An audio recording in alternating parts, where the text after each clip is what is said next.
ಮುಗಿಸ್ಬೇಕು. ಅದಕ್ಕೆ ಬೆಂಗಳೂರು ಇಟ್ಟಿದ್ದೀವಿ. 5,000 ಕೋಟಿ ರೂಪಾಯಿ ಕೆಲಸ CM 2,000 ಕೋಟಿ ಕೊಟ್ಟಿದ್ದಾರೆ. ಎಲ್ಲ ಟೆಂಡ್ಗಳೆಲ್ಲ ಕರೆದಿದ್ದೀವಿ.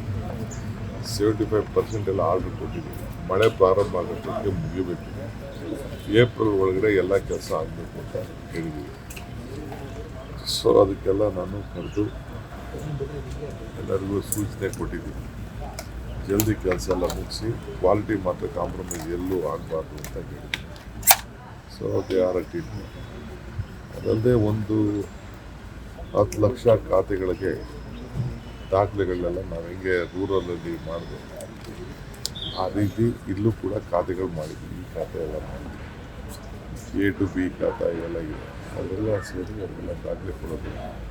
ಇನ್ನೊಂದು ವೆಲ್ಫೇರ್ ಸ್ಕೀಮ್ಸು 2 ವರ್ಷದಿಂದ ಏನು ಸುಮಾರು 30,000 ಜನ ತಗೊಳ್ಳೋದಾರಿಗೆ ಅತಿ ಆಗಿದೆ.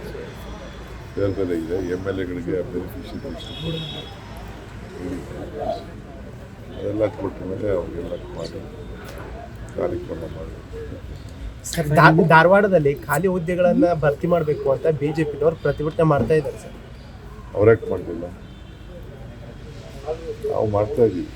ಅದಕ್ಕೆ ಉದ್ಯೋಗಕ್ಕೆ ಭಾಳ ತೊಂದರೆ ಇದೆ ಅಂತಲೇ ಅವ್ರಿಗೆಲ್ಲ 3,000 ಕೊಡ್ತಾ ಇರೋದು. ಈಗೆಲ್ಲ ಕರಿತಾ ಇದ್ದೀವಿ.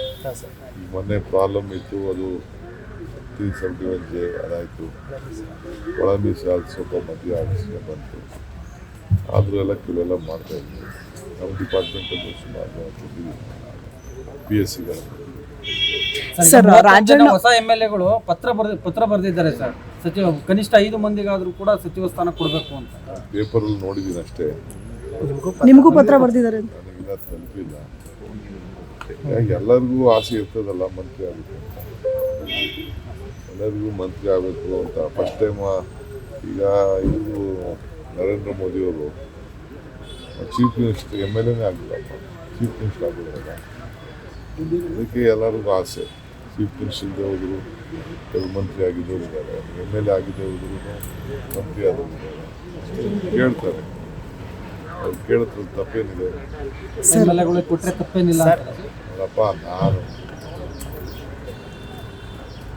ಫಸ್ಟ್ ಟೈಮ್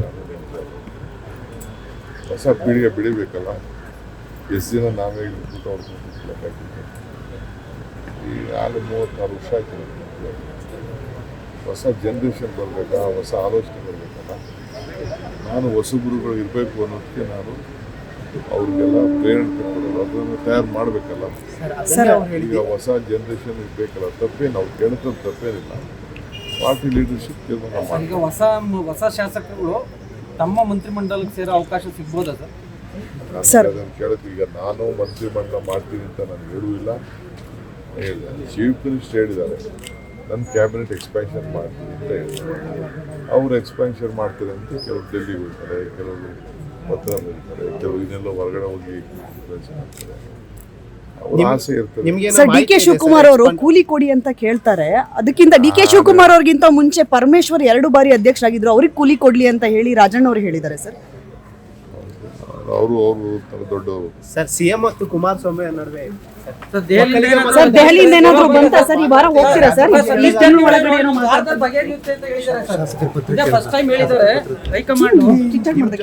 ಮಾತುಕತೆ ನಡೆಸ್ತಾರೆ ಅಂತ ಹೇಳ್ತಾ ಇದ್ದಾರೆ. ಸದ್ಯಕ್ಕೆ ನಾನು ಇಲ್ಲಿ ಕುಮಾರ ಕೃಪಾ ಸರ್, ಏನಾದ್ರು ಹೋಗ್ತೀರಾ ಸರ್ ಡೆಲ್ಲಿಗೆ ಸರ್ ಈ ವಾರದಲ್ಲಿ ಸರ್? ಏನಾದ್ರು ಮಾತಾಡಿದ್ದಾರೆ ಸರ್ ನಿಮ್ಮ ಜೊತೆ?